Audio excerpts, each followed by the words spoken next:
Want a $1,000 weight loss medication for $50? It all starts with Roe's free GLP-1 insurance check. Just upload your insurance card to see if you have coverage, then relax. Over 200,000 people have qualified for a $50 copay through Roe. Go to roe.co/health. Half of covered patients have a $50 per month copay or less for medication, plus $145 monthly Roe membership fee. Deductible cost may apply and final cost varies by insurance plan. For safety information about GLP-1 medications, including boxed warning, go to roe.co/safety, RX only.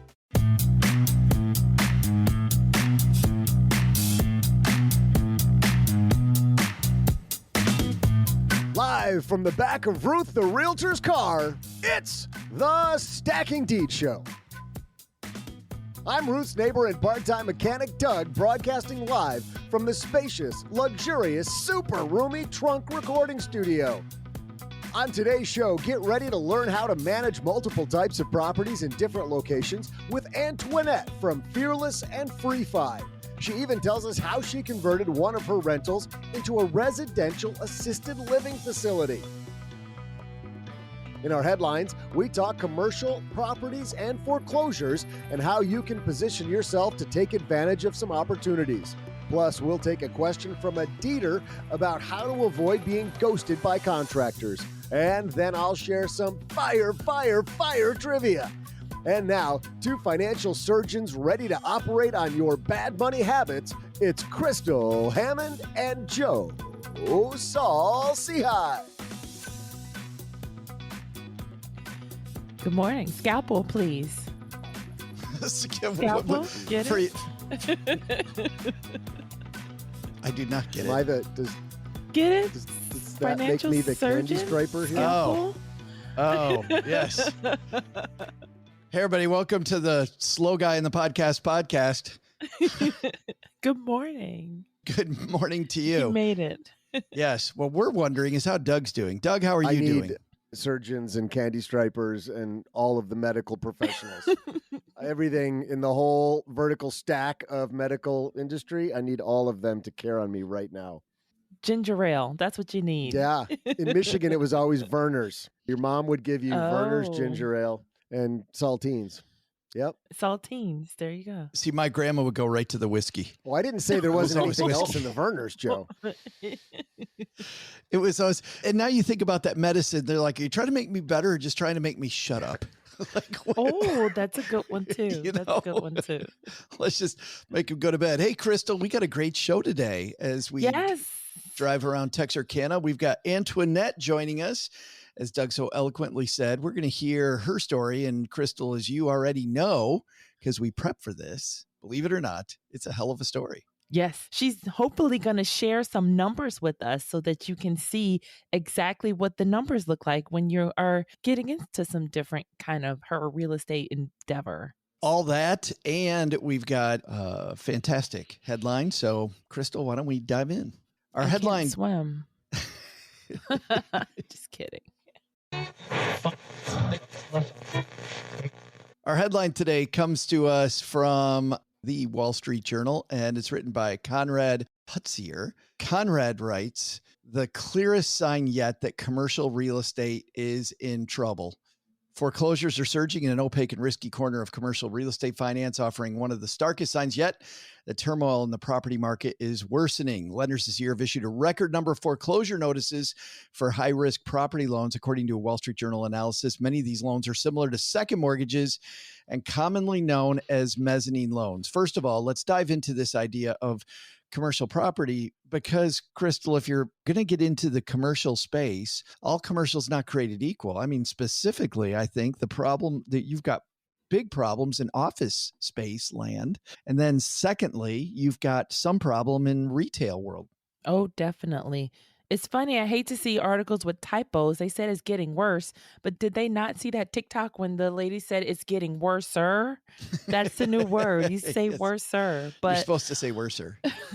office space, like if you're trying to get into office space, it's not the best thing. Just like since the pandemic, the whole wave of work from home. Look at how that totally changed. It changed neighborhoods. It changed cities. It changed a lot of downtown metropolitan areas. And it's all because people are working from home and they're realizing, hey, I don't have to commute for a long time. And all these big, huge commercial spaces, they loved being downtown. But now, where is the workforce? They're everywhere, they're at home. Well, there's two ways we can look at this, Crystal. On one hand, we can look at the negative here, which is we probably shouldn't be buying office space unless you're looking for deep discount deals and you've got pockets that can withstand turmoil for a long, long time. But we should also look at a couple things. Number one, I think with the trend toward more people working from home, let's start with what you said. What drives me crazy is a guy who works online all the time. When I look for an Airbnb, the first thing I'm looking for, the highest speed internet I can get.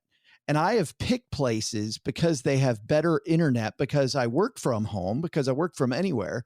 And I have ignored places that either don't list the internet connection or they just like, yeah, hey, we got internet. If you specify that you have high speed internet, I'm more likely to get that. And don't get me wrong, this might not be like the end all be all and the reason why you're going to get all of a sudden massively booked, but it will, it's this little 1% difference. If we make these little things that reduce friction when we're doing short-term rentals, we can over time make huge differences in our occupancy rate. That's definitely a cute idea too. Like if you are in the commercial space, there are a lot of conversions happening now. We're even seeing it at my job where we previously had a campus of 6 buildings and now we've consolidated to 3. So now we're all guessing what are they going to do with the extra buildings because office space is not what's needed right now. So they're going to have to convert it into something. Will it be a hotel? Will it be apartment spaces? But that is a very good point with the short-term rentals because I like to be a tourist in my own city. I've done that too. Like when I've gone back to Chicago or other areas, it is cute to stay downtown and be a tourist in your own city. And sometimes the hotel Wi-Fi, if you don't upgrade, can be kind of janky. So that is another cute idea to convert into the residential in the downtown areas or, where the previous commercial was and turn it into a, hey, be a tourist in your own city. There are so many things that you can look at. You talk about those 3 buildings. I think that your average investor looks at that and just says, stay away. But to your point, Crystal, if there are not huge zoning restrictions, if you look at buildings around it and they have different occupants, you can change the use of that building. I've already seen some cities that are moving office space into loft apartments because so many people are working from home. And there's obviously going to be a huge problem if we've got just all these empty offices all over the place. Oh, yeah. And we talked about this in a previous show where I've seen a school converted into a really, really badass condo. Like How it was fun one of would the that be? nicest condos I've ever seen. I think you mentioned a church. You saw Yeah. a church that got converted. So imagine converting these other buildings. Like it's a lot of different choices. Like the world's your oyster or whatever that means. Yeah. Well, let's talk about some of this real estate that is maybe iconic because, of course, in every city, you've got some real estate, especially in commercial spaces that people look at and people know the name of. There's buildings in every city. 30 Rock is an example, right? Yeah. I say 30 Rock. Everybody knows exactly, but the Empire State Building, everybody knows exactly what building you're talking about. And in some towns, those iconic buildings, if this gets bad, may end up, the price of those might fall. What do you think about buying real estate like that, Crystal? Oh, yes, Sears Tower. We refuse to call it by its new name, but imagine owning a floor Yeah, who of is Sears Willits? Tower. Who's Yeah, Willits? who Right, knows? right. But it would be really, really cool to own a floor and do whatever you want. You can turn it into like a fun space, arcade kind of space. Like there's so many different things that you can let your imagination run amok. I think you still got to have pretty deep pockets though, because if it gets pretty deep, Yep. if it gets pretty bad, don't get me wrong, I think iconic buildings come back sooner and I think they hold their value more, but I also think that there's problems there. I mean, it's interesting. We were seeing that in the Donald Trump trial. I've got a piece here from MSN.com and testimony that Donald Trump Jr. was doing, and we're not going to get into the politics of this case, but I do want to talk about the real estate. The Trump family is saying that because some of these buildings, Crystal, were iconic, they actually are worth more money than buildings that are around them. So it isn't about Donald Trump inflating his numbers. It's about the fact that these are iconic buildings. To some degree, I think in every city, there are iconic buildings and they do hold their value more. Now, whether Donald Trump is inflating his numbers or not, that might be a whole different thing. But Yeah, iconic it's buildings in towns bring up a whole different ballgame. Yeah, and another analogy to think about that. Remember Stan Lee? He talked about how writing movies, like if I ghostwrite a movie for him, nobody's going to come see Crystal Hammond's movie, but they're going to want to come see a Stan Lee movie. So that's another thing where the name behind the project or the brand, what have you, is it adds the luxury or it adds the price or it adds the value. Like that's equity almost in a name. That's another way of saying that's equity in a name. Some people would buy a dump in Soho just to live in Soho. You know what I mean? Like, and it's not necessarily a dump, but it's a pricing thing. You have the name Soho behind you. So that adds a value. You know, Do it's you have still any idea how many people try to buy my El Camino just because I owned it? Yeah, there you go. It was Neigbor Doug. His butt cheeks were in this seat. You want the seat. You want to sit perfectly there. broken in. Oh. I think it's time to end this headline because we said butt cheeks. Speaking of butt cheeks, don't we have trivia? Butt cheeks. We do have some trivia coming up. But actually, before we get to that, Crystal, I really do like the idea. You know, if you can find an iconic partnership, you look at some of these institutions, some of these iconic places, you'll find somebody who's like a you and me, and they partner with a celebrity. And just because they partner with a celebrity, it makes it a bigger deal. You know, have the celebrity. Well, crap. We even talked about just a couple of weeks ago, didn't we? About the seminars where people are getting ripped off. Oh, yeah. And even the celebrity involved doesn't know the person's ripping people off because of the fact that, you know, they're just being paid a bunch of money. The name. Right. Yeah. They're just using the name. It's the name for the fame. And it carries power. It carries a reputation. And there are people, you know, that carry a great reputation that I would want to do business with. Their neighborhoods, you know, iconic neighborhoods I would pay more to live in. But that's another thing. It's like that's what adds the value is the name. And that's what's adding this extra, not phantom value, but it is some kind of quantifiable value. Yeah, I think it makes the commercial space interesting. If you can get into an iconic space that would hold its value more and think a little bit, I hate the phrase think outside the box, but if you can think outside the box, if you can think about maybe finding a different use for it and rehabilitating it in a different way, I think it's very easy to say, hey, commercial real estate's down, so stay away from it. I think that whenever you see things like that, it always also presents maybe an opportunity. Just remember, though, that you're going to want, Crystal, if you're going to try something a little creative, a little different with some commercial space, you better have a good emergency fund. Because if the public doesn't think about it the way that your brilliant mind thinks about it, you could end up over your head in a hurry. Yeah.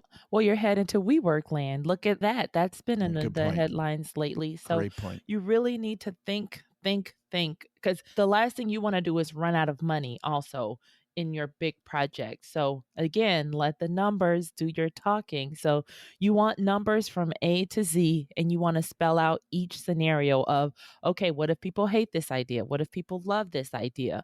You need to have your backup plans and the scenarios in line just in case. We talked about over on Stacking Benjamins, Doug. We talked about fire safety recently with a guy from UL. Adam Morley, those every lamp says it's UL listed.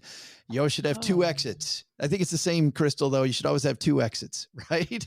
Have this exit, and if that doesn't go well, have that exit. It's good for fire safety, good for your real estate strategy.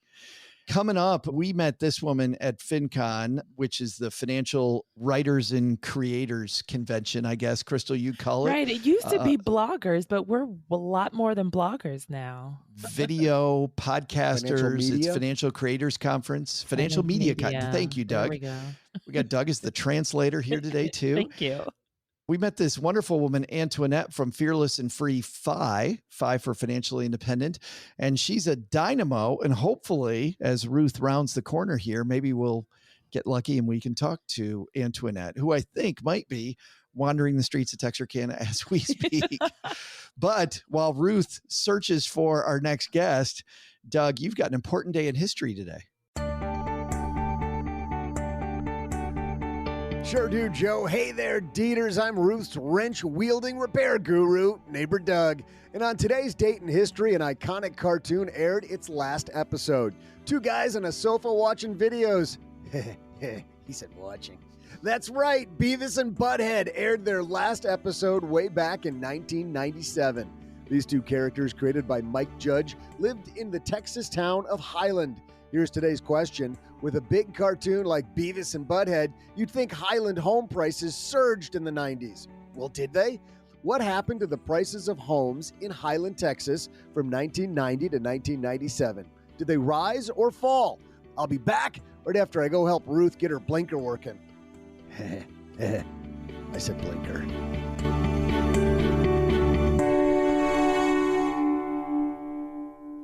Hey, Crystal, while we're over on the side of the road, as Doug helps Ruth with the blinker, we should point everybody to the show notes, because the show notes you can subscribe to and they come directly to your email box, so that even if you miss an episode, you can catch up on all the goodness quickly, so you know exactly where in the episode you missed that you might want to dive back in. Oh, yeah. And so you're going to go to stackingdeeds.net/show notes. I handwrite the show notes every week. So definitely make sure you hop on there, and that way you can get the Cliff's Notes version. Sometimes I listen to shows on 2x speed, and sometimes I just want to read the show instead of listening to the whole show. Or sometimes you might just want to read through the show notes to see, hey, I want to listen to take a deeper dive. So either way, whichever way you decide to do it. I hope you have good handwriting. You're handwriting the show notes? Yes. This is like grandma's recipe cards? Engineers have good handwriting normally, because we don't want to Doug, make a have you ever mistake. seen her with the pen, like in the monitor? It is so difficult for her to write on the monitor. I think the feather plume is a little that's a good excessive, one. but I mean, she gets into it. It's so bad. You know what I do like also, Crystal? We have links there to all kinds of resources that we recommend, all of the ones that we like enough that we've affiliated with. You can get all kinds of help. We talk about getting good help when you first start out. When you're first beginning, it's great to know that you've got, some pre-curated resources that you can go to get help with your real estate properties. And that's all in our show notes as well. Doug, we got the blinker working?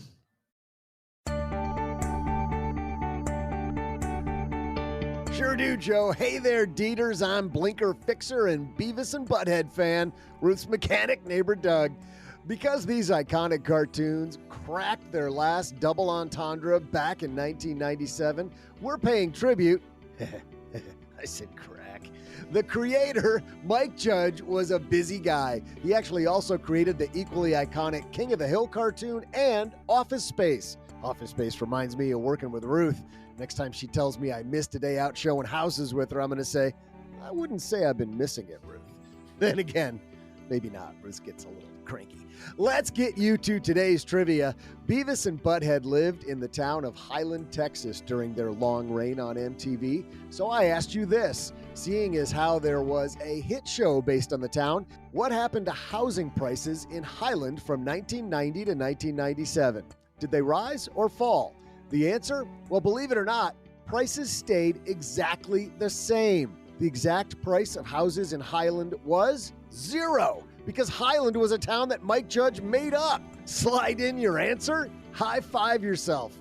Haha, I said slide in. And now, here to share her story, let's see if we can pick up our next guest. Hey, Ruth, slow down.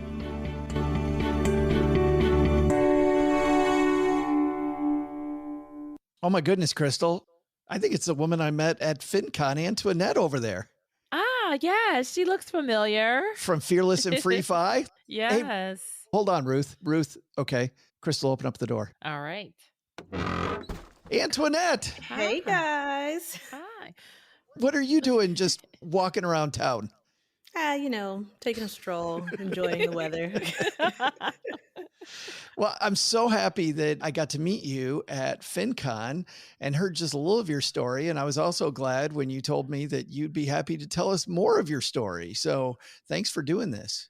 No, thank you for thinking my story was interesting enough to be heard. So I appreciate that. Well, let's start at the top of the mountain where you are right now. And how many properties do you currently own? How many Right doors? now, I own 5 properties, and that's about 10 doors. 10 I'm doors. probably butchering that, but each one is, is 2 to 3 units. And one of those properties we recently converted to a 24-hour nursing facility for individuals with developmental disabilities. So, Oh, interesting route that real estate took me on. Oh, I can't wait to ask you about that. yes. But also, you had a goal of quitting your job by the time you were 40, and you beat that. What year were you able to tell the boss to go take a hike? For my 36th birthday, that was the gift that I gave to myself. That's That's awesome. What'd your boss say when you told him that you weren't going to be coming to work anymore? Well, by then he saw it coming because I was like 9 months working with an entrepreneur, and he saw me watching him every day live his dream. And Mhm. after about 5 months, I was like, yo, start looking for somebody else. I think I'm going to go shoot my shot. Wow. So then they must have been super excited for you. I wouldn't say that. It's nice to have a job filled. We're still very good friends, and we partner on a lot of deals together now. Yeah. But yeah, he knew it was coming. He was like, I thought I could convince you to stay a little longer, but I had to do it. Let's start at the beginning of your real estate journey because your first rental property was kind of an accident. Well, yes and no. I rarely say it, but my first rental property I bought at 19 while I was in college. And that ended up getting foreclosed on in 2014. And so for this gap between like 2006 and 2014, I had forgotten all about real estate. I had that one property, it was barely staying rented. And then by 2014, I had to foreclose on it. And it was the experience of the foreclosure and having to hand over those keys that was just like a fog being lifted. Like, wait a minute, what have I been doing the last 2 years? Like, this is who you were at 19, and you forgot all about that, enjoying all of the corporate perks. And that was kind of the switch that was like, wait a minute, something's wrong here. That's who you were, and you've forgotten it. And that was the initial trigger to get me back focused on trying to build a real estate portfolio. I think it's really cool because a lot of people Yep. would touch that stove, they'd have a house foreclosed on, and they'd never want to go back, but it made you more adamant. Yeah, like I was innovative. I was ahead of the curve. Like, what was I doing as a college student at 19 thinking I'm going to buy a house? And I Yeah. forgot all about that part of myself. I was just, taking the next promotion, relocating to the next city, sitting courtside, enjoying the suite. They had me. Well, You were spoiled. let's ask you about 19 now. So what were you thinking at 19 when you bought a house? Because you don't hear that every day either, Crystal. Not in college. It sounded like a good idea. I was like a roommate town, so I had been renting apartments where I would be one of 3 rooms. And I just thought it made more sense to not throw my money away behind rent and to hold on to it. I wish I could tell you where that idea came from, but I've always been like a little money hoardy. And I guess if you grow up with little means, you either become a fast spender or a money hoarder. And that's the route I went. So it was just trying to be like smart financially and hold on to what I had. That is fabulous. And at 19, like I didn't have any Right. savings at 19. Like, Not me. were you saving money through high school to come up with that down payment? You must have been. And through college, I saved all of my net checks. So I had financial aid plus scholarships, and I would just save all the money. So by the time Wow. I found that I had about $10,000 in the bank, not a lot, right? I thought it was something. Sure. But really, it was convincing my sister, who had a job Uh-huh. and could afford to do this, to buy this house and guaranteeing that I would take care of it, keep it rented out. So she took the loan out for me, and then I used the savings that I had to renovate the house. Did you end up then buying it from her later, or did she have it foreclosed on too? Yeah, so she actually had to take the brunt of that foreclosure because it was solely in her name. And it was a fluke. We had a tenant in there that moved out but continued to pay rent, so we didn't know, but they turned off the utilities. And so the mortgage got a vacant notice because the utilities were off, but we were still receiving it rent every month because they didn't want to break the lease. And they Huh. stopped accepting the payments. And by the time my sister realized that all the payments were being sent back, it was like 6 months behind. Oh, yuck. Well, there's like 50 lessons there, I got to think. Oh yeah. Yeah. Auto pay's Open your great, mail. but you got to pay attention. Yeah. Let's fast forward then. So the foreclosure happens, and you're like, damn it, I'm going to get back on my feet. Let's go do this. So how did that journey then start for real? Yeah, I spent the rest of 2014 and half of 2015 looking for something to buy. Finally, I found something in like just the right area. I wanted to be below 200,000, but of course in the nicest area. So that took a little while to find. In 2015, we put a contract on something in April. The seller died the day before closing. They filed the probate in the wrong county, so we had to file it twice. So between April to November is how long it took to actually close on that property. Oh my goodness. Yeah. Yeah, And then another 5 months to renovate. Yeah, I had something similar where we had to prove that the person had died and they lived in Mexico at the time. But that also speaks for patience though, because a lot of people, they jump too early and you were like, nope, this is my price. This is my budget. This is my neighborhood. I'm going to wait it out. Definitely. And I felt like when you're about to make like a major shift into something bigger than what you were doing, you're going to get tested. So you have to be sure. So waiting 6 months to be able to close on it, I took that as a lesson in patience as well. And then another 5 months. So all in all, it was a total of 12 months before I actually moved into the thing between contract and moving in. But having gone through that experience, I definitely think it primed me to be able to keep going, to do real estate deals. Like I'm dealing with all type of weird stuff that's just coming out of nowhere. If I could survive a year of that, I felt like I'd be able to like keep going with additional properties.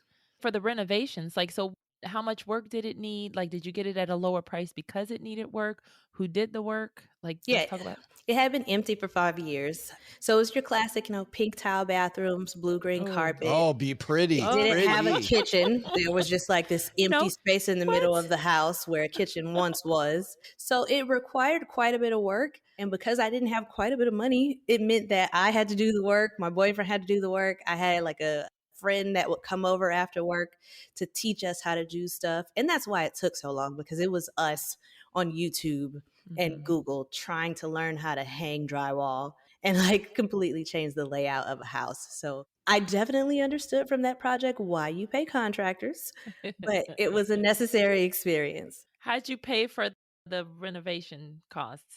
Like, again, avid saver. So by the time I bought that house, I had about 50,000 in savings. I had to put about 22 down, and the rest is what I started the renovation with. Spending a lot of time at Habitat for Humanity, Craigslist at the time. So being very creative with how I sourced materials. The clearance rack, like at that point, everybody at Home Depot knew me, and I'd walk in and they go, "You're deal hunting today?" And I said, "Yes, deal hunting." Yeah, I don't know if that's good or bad if everybody at Lowe's and Home Depot knows your name. Like, is that a perk? I don't know. It's a gift and a curse. It means that you keep doing wrong things, that you have to go to the store like 3 times a day. You're not getting your orders right. But when the manager sees you trying to get that 10% off or your price match to Lowe's, they make it happen. Yeah. I want to go back even further to waiting it out, because I think there's some lessons there too that we can learn, Crystal, which is, first of all, were you looking by yourself? Were you working with a realtor? Yes, I had a realtor that the lender at the time referred me to.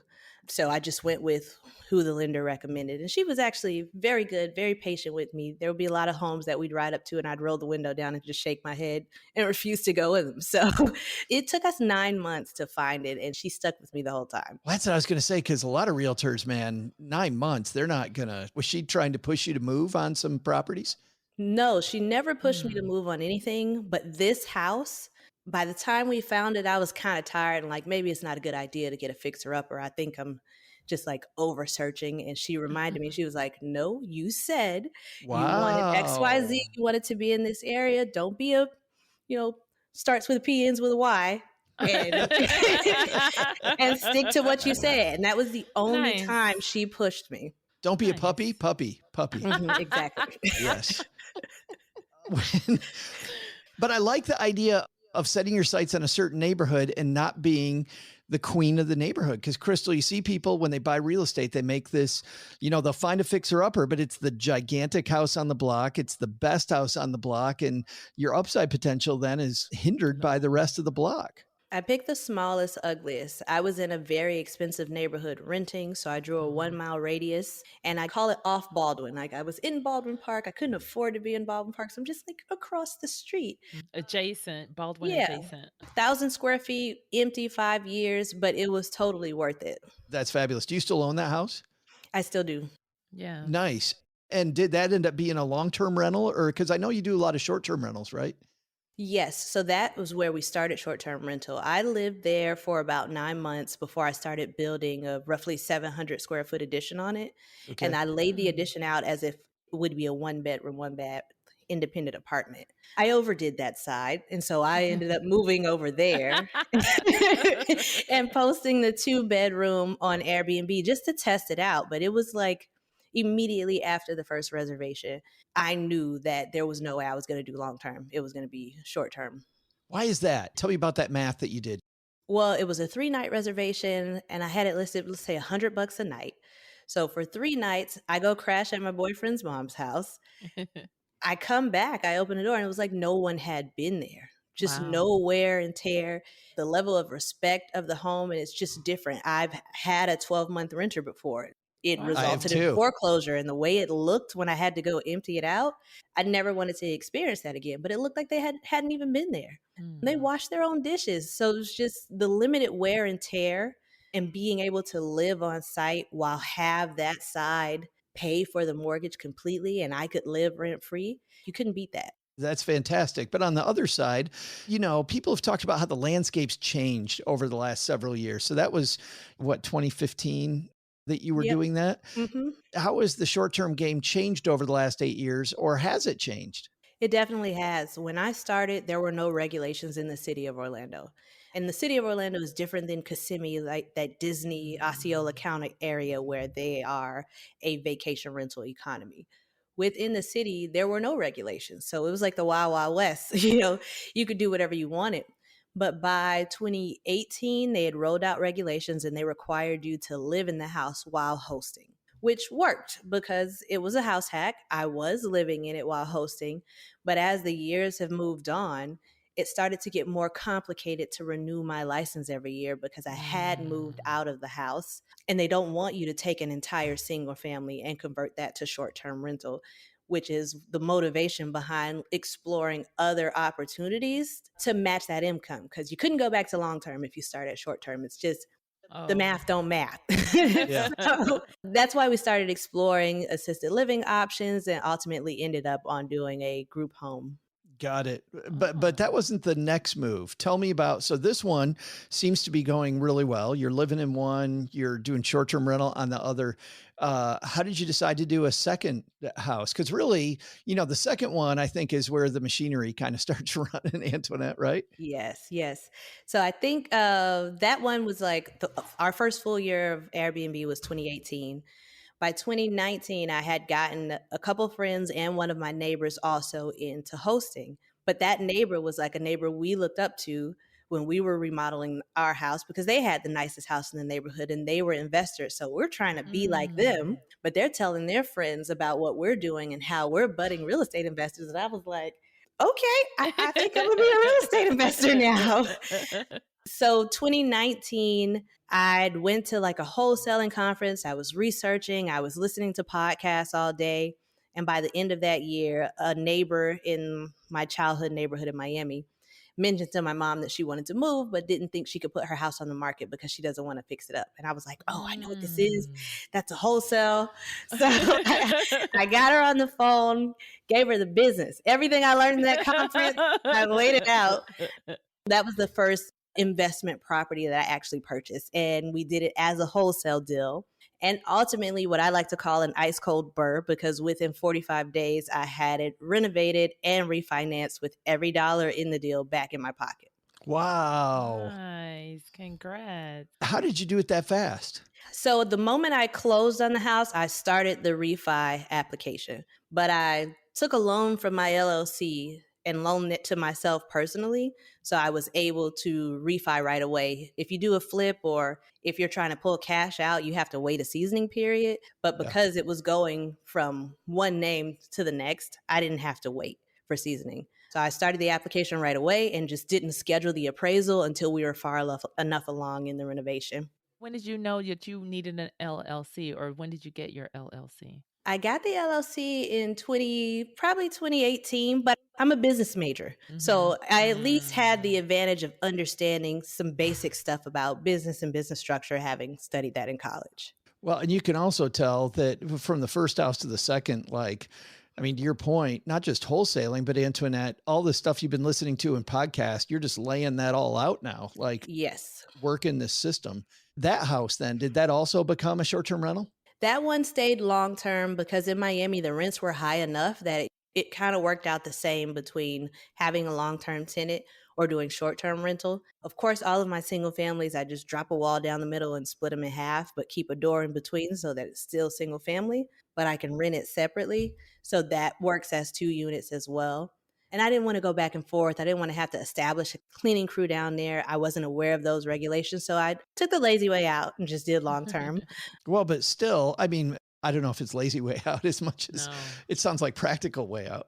Yeah, it made more sense for that one. But what's interesting is before I actually bought that, I had already put a contract on a new personal residence for myself that was also going to be a house hack, new construction with a detached garage apartment. So when I got the opportunity to buy that one, I reached out to my lender and said, hey, here's my plan. Here's the price. Here's what I'm going to be able to rent it for. By the time we close 12 months from now, this thing will break even completely.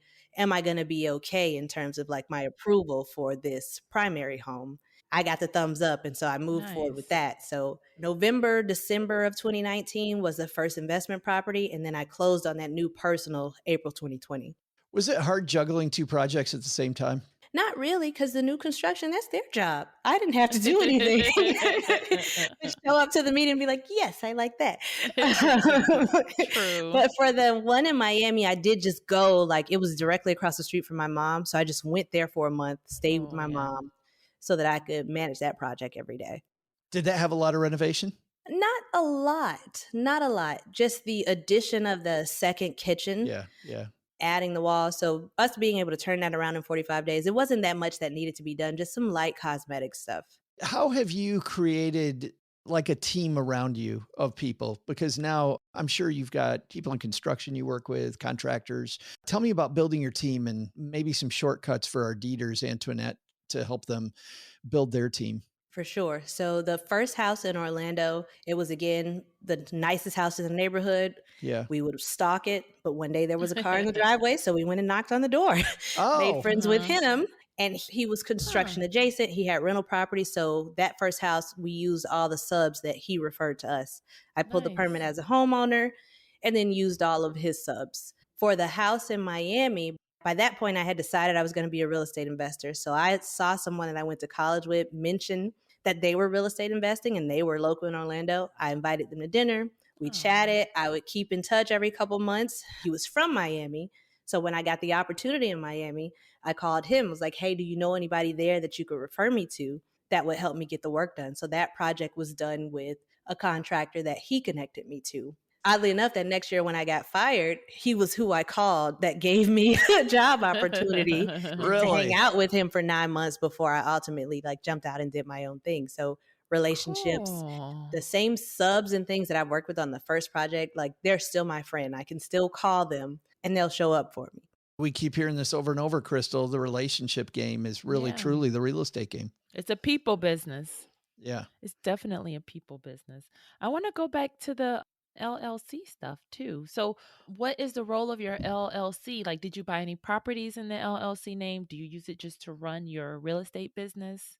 At first, it was just my management company. So I would run all rental collection, all expenses through the LLC, and I would buy things in my personal name. Got it. Once I was still lendable. But at the point where, you know, my job situation was funny, I had to start buying things in the name of an LLC. So the last two refis I did, they went from personal to LLC just because I could only do a DSCR loan. What does that mean for our listeners? That's a good question. I have no idea. That's the loan product where it's like no docs. You know, normally people say no docs. Yeah. Yes, no doc loan. Yep.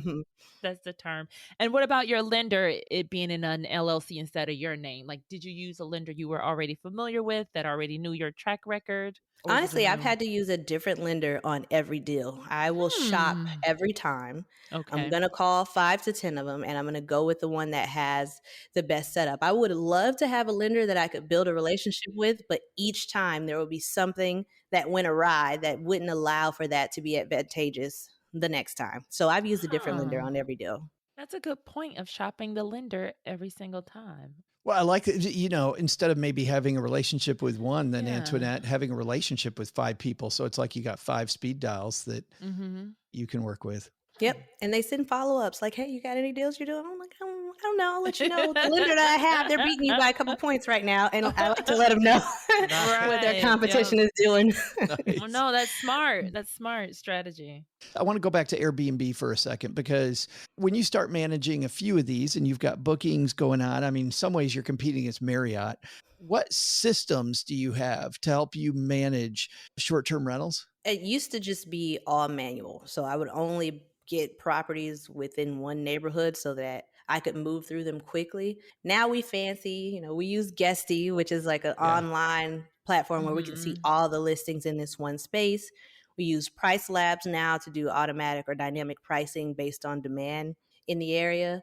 And that's it for additional technology. So before I would do it all manually, and now my partners join me and we use Price Labs and Guesty. It's really it's just so not complicated. Airbnb, it can be very simple. We had the same cleaning crew for the first 5 years. In the last 2 years, it's also this one other cleaning crew. Occasionally, we'll do a laundry service where they'll pick up and drop off. But I had a cousin that moved in town and she wanted to make the money. And so Nice. now she does the laundry. But it's Fantastic. simple.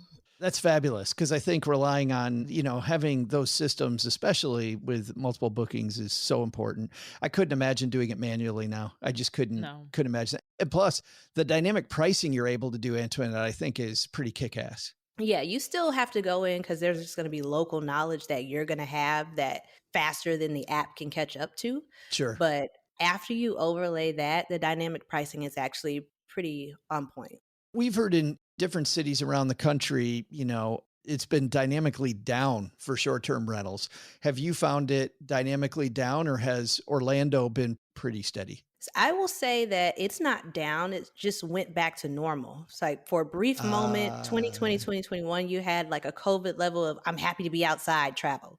And Yeah, so the everything revenge was up. travel. But if you remembered where you were when it started, you just went back to normal. And we never depended Mm. on short term rental 100%. We're on Airbnb, VRBO, TripAdvisor, like every short term platform. But also, I understood that there's seasonality. So we would always pivot and do what they call now midterm rentals over the summer by renting out to interns yeah. or other traveling Uh-huh. professionals. So I've never depended on short term only. I kind of look at a property and set it up so that it can do any rental model I need it to do at the time.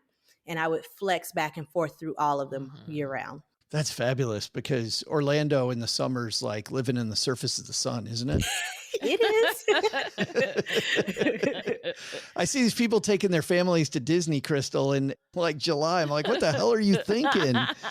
What are you thinking? They have no idea. I made that mistake as a Outsiders. Floridian going to Disney the first time in July, and I was just like, never again. Why? Yeah. Talk about the not happiest place on earth. That's like the least happy place on earth.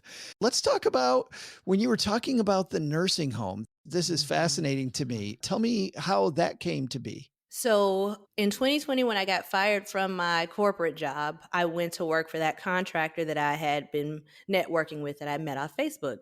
And I went to work for him as a project manager. And he at the time had a family member that was running these types of group homes.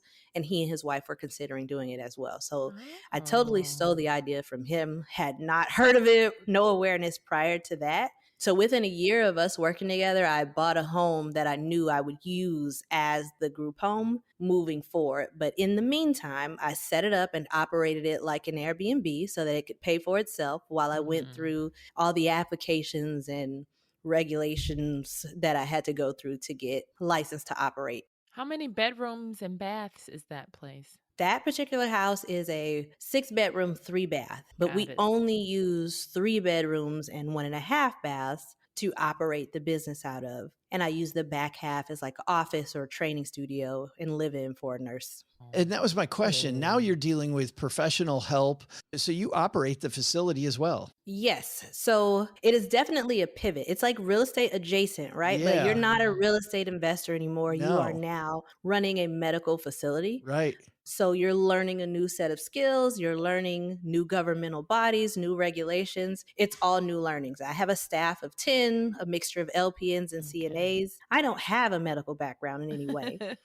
But if you have a strong business or organizational background, that is enough for you to tackle something like this. But it is interesting because it starts with real estate, but then of course you've got all this other stuff on top of it. How does the cash flow from that business with all of that staff compare to your rental properties? So that house, before it converted to group home, the cash flow was maybe like $3,000 a month, which is a lot in terms of single family. Sure, right. Now, even with full staff, once that house is full, my cash flow is more like 90,000 a month. And I don't like to say that too loud because you know, it's very specific and niche what we do. Right. We are a group home that provides 24-hour nursing services. So there are like layers on top of layers. Once there's Right. just the group home and providing the daily assisted living services for people in a group home. And then on top of that, you also have nursing services. So I found that those layers were the maximum earning potential, where you have some group homes where maybe they would cash flow, you know, twice as much as I was initially, but they don't provide nursing, or they just have a lower level of acuity for the persons that are living in the home. So I'm always looking for the biggest bang. I can imagine it was That a is the huge, biggest bang. yeah, there must have been a huge amount of due diligence that went into this. I can't imagine like the business Yeah. planning, Antoinette, that you did.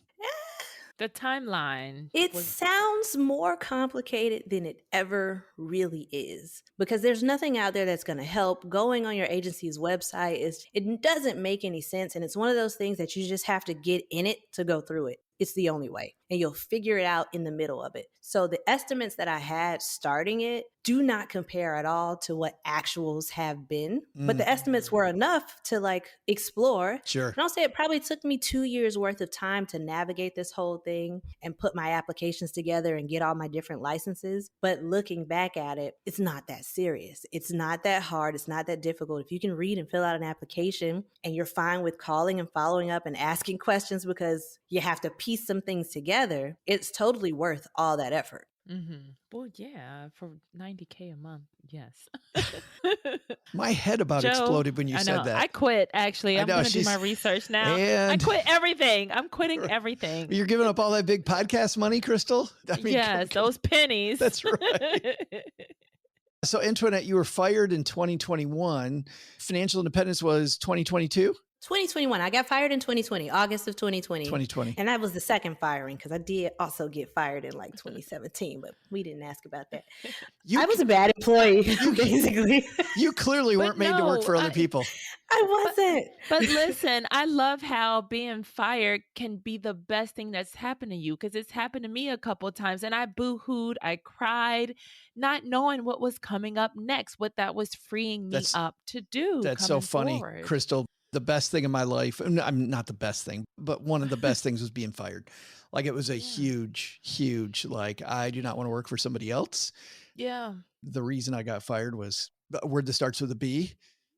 Yeah. Complete to use. Antoinette, you were doing that. I'm just here so I don't get fined. Yes. Okay. The first firing is what made me build that addition on my house to be like, okay, I need to not have bills, because if I never want to be in a position where a job will dictate the outcome of my life again.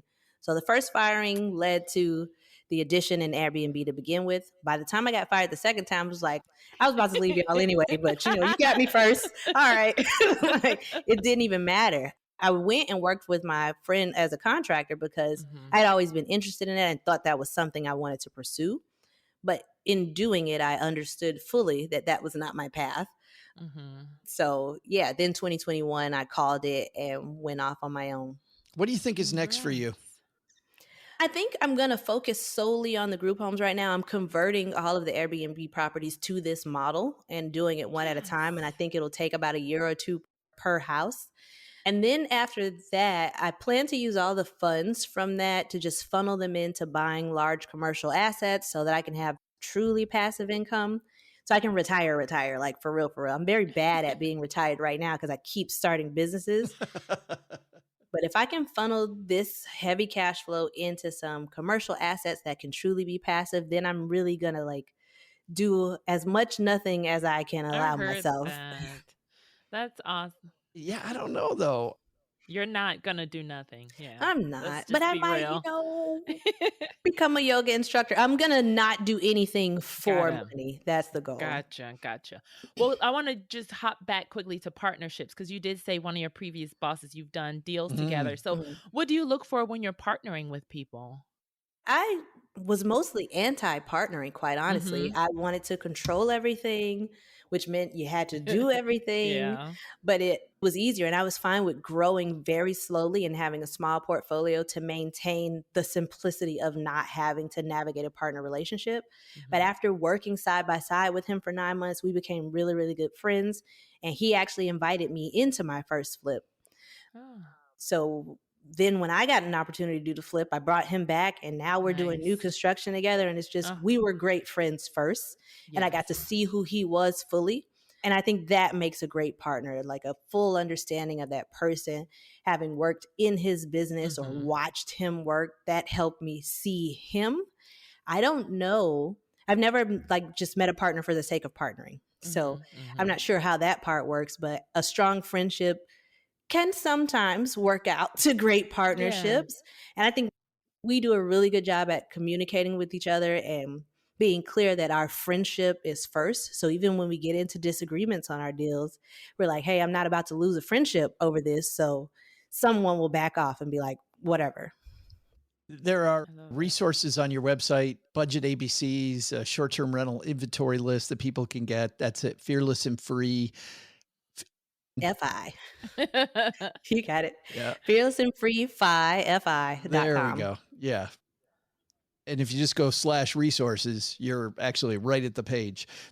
But Crystal, I'm sure we'll link to that in our show notes.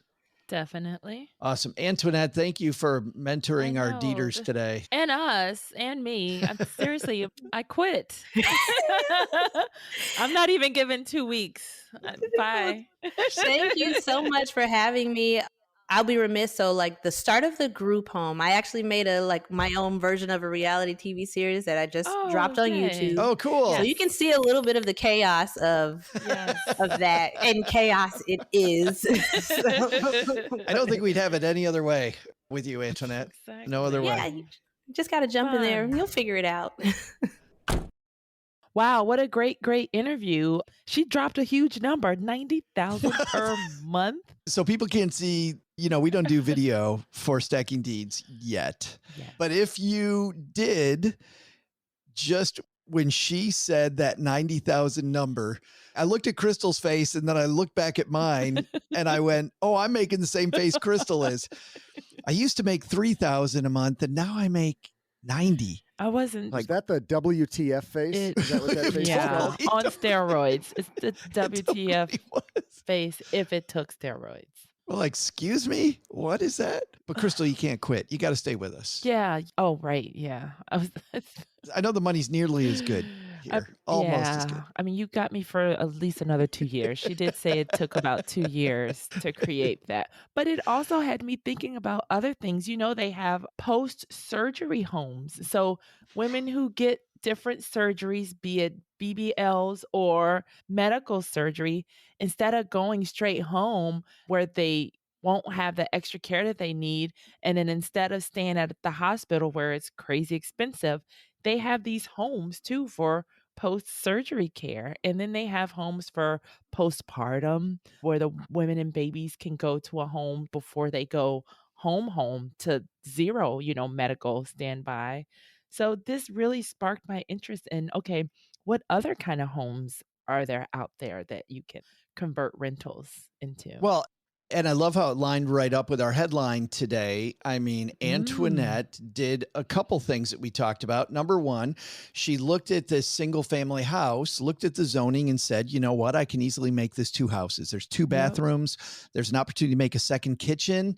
I can make this 2 places by putting a wall in. So she strategically doubles her rent number. Obviously, she's going to get less per unit, but by making it 2 units, she can charge a premium now for that, Crystal. Watch the zoning. But if you do that, there's opportunity number one. Number two was turning it into a business as well. Instead of being just a single family home, we always talk. Heck, we just played our March Madness episode. Turning the rental into a business was not in our top 16. Yeah, that's right. That's right. We will have a show just on that because I asked her, what was the role of your LLC in your business? And there's so many roles that your LLC can have in your business.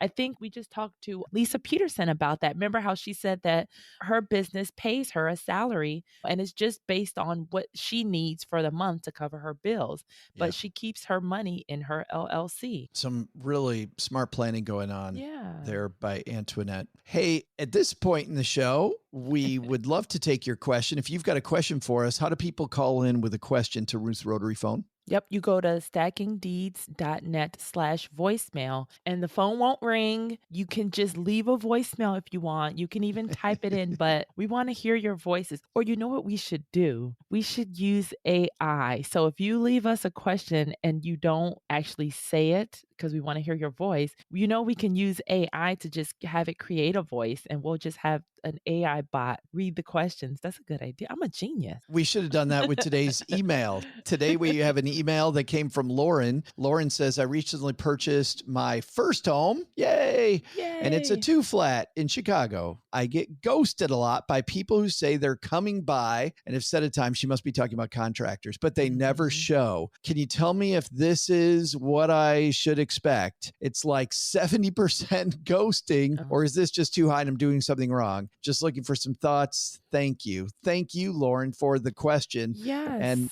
Crystal, I hate to tell Lauren, but that's pretty par for the course. Well, but it also depends. I'm really glad you asked this question because back in October, I attended that builders conference, which was free. So there's one recommendation, attend, industry conferences. But I actually, since the conference, I kept the bag of business cards. I haven't looked through it yet, but your question sparked me to look through the bag and remember the people that I talked to. There are a lot of different contractor associations. In Chicago, they have the BCU, Black Contractors United. That's one of the, I'm holding up the cards like you can see them. That's one of the companies, associations.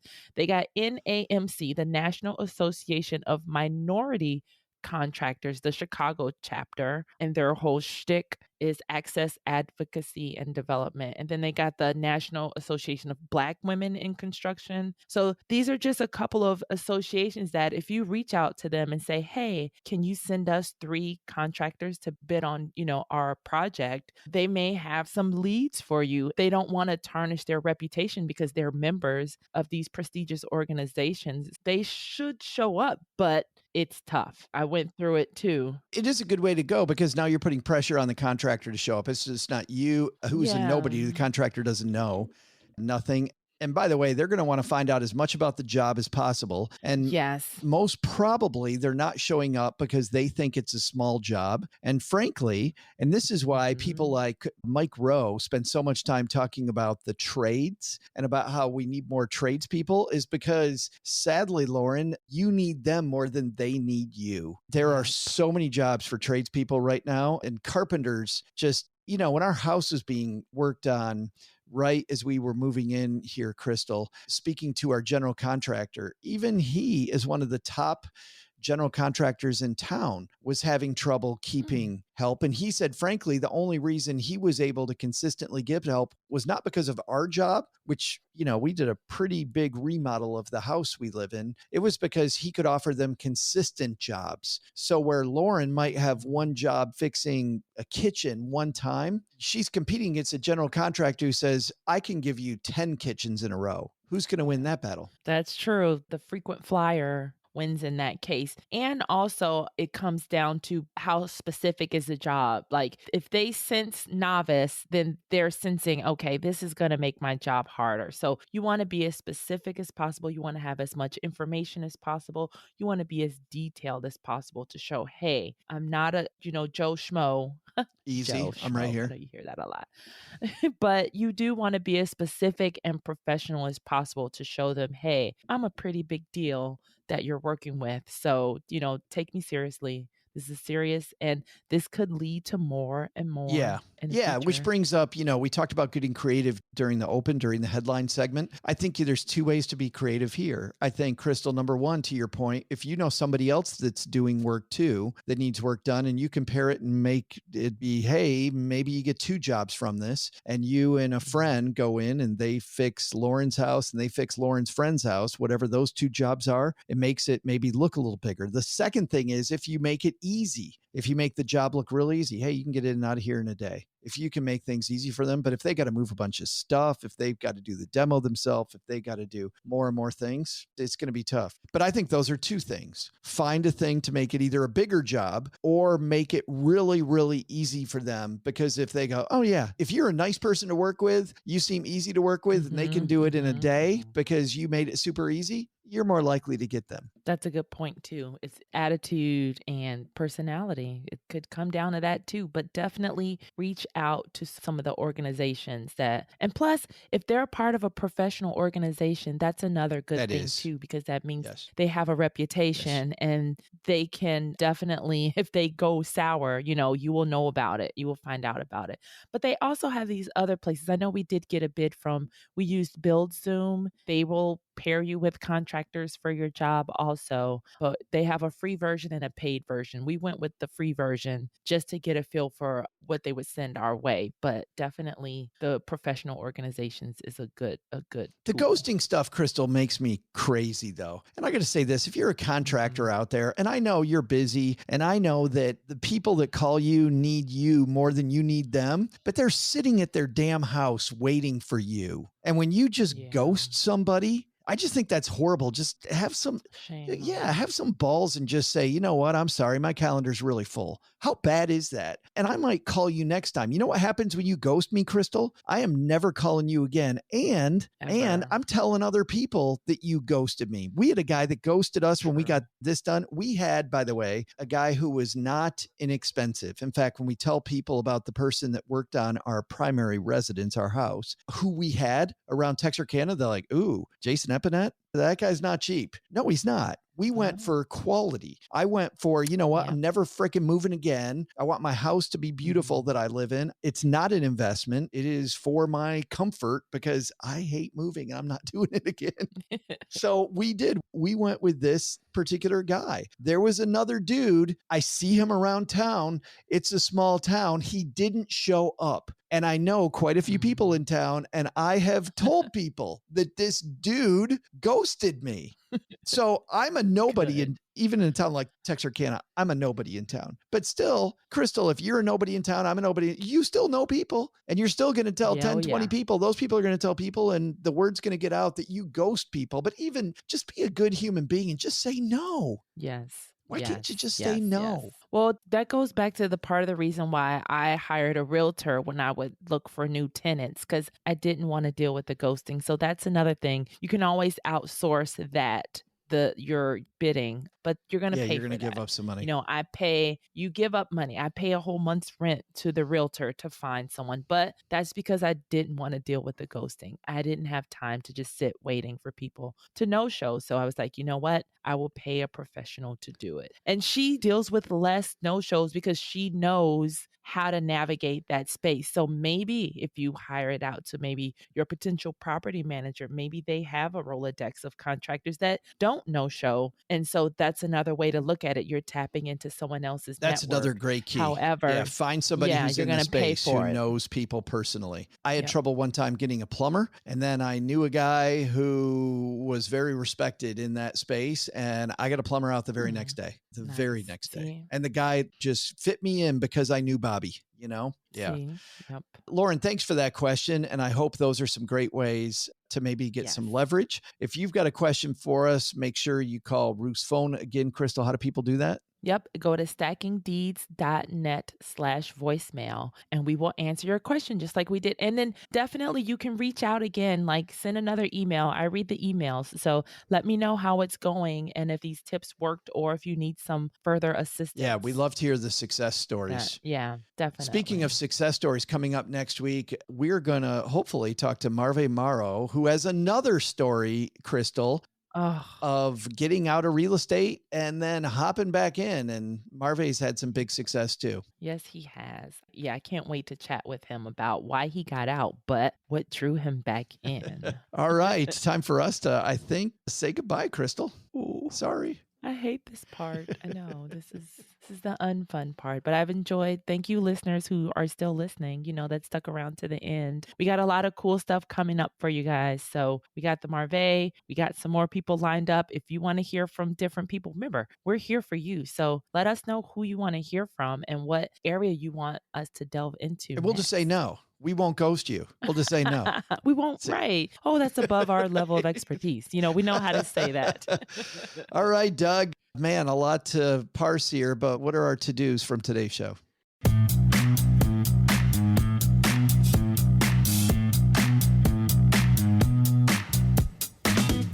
Well, Joe, first, take some advice from our guest, Antoinette, and find one person in your contacts who's killing it in real estate and invite them to lunch right now. Their advice can be very valuable and easily worth the price of a burger or maybe a quinoa salad with extra bacon and blue cheese. And then hold the quinoa.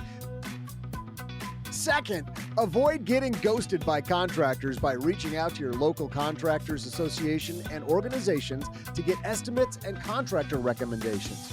Those contractors do not want to mess up their relationship with their industry professional organizations. But the big lesson? Never partner with celebrities on real estate deals.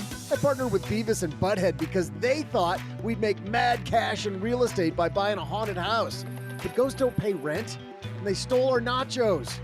Lesson, stick to the professionals or you'll end up with spooky freeloaders.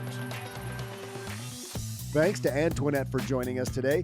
You can find out more about her work at fearlessandfreefi on Instagram or on fearlessandfreefi.com. We'll also include links in our show notes at stackingdeeds.net.